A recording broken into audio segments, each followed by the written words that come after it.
নমস্কার বন্ধুরা, কেমন আছেন সবাই? আসলে আজকে আমার মেয়ে জিনুর জন্মদিন ছিল, বুঝেছেন তো? আজকে 16 কমপ্লিট করে 17 বছরের পড়লো।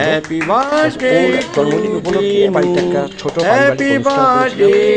আমার দিদি, জামাইবাবু, ভাগনা, ভাগ্নি ওরা সব এসছে ওর শুভেচ্ছা জানাতে ওকে। সেই উপলক্ষেই বাড়িতে একটা ছোট অনুষ্ঠান, কেক কাটা হলো। না, মা খাবে না আজকে।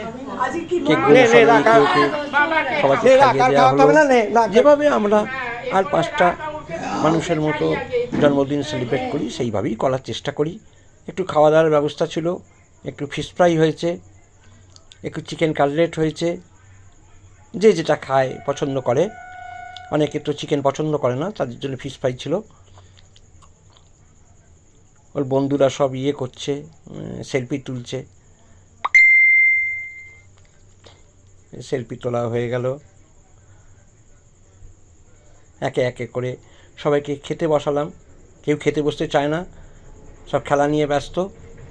জোর করে ডেকে এনে খেতে বসালাম, যাকে খেয়ে নিয়ে তারপর গল্প।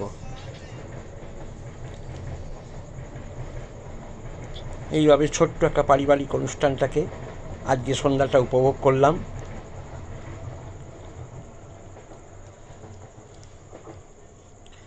এইভাবে চলছে, একে একে আসছে। আমার ভাগ্নি এসেছিল। কেমন লাগলো ভিডিওটা? ভালো লাগলে পাশে থাকবেন। নমস্কার।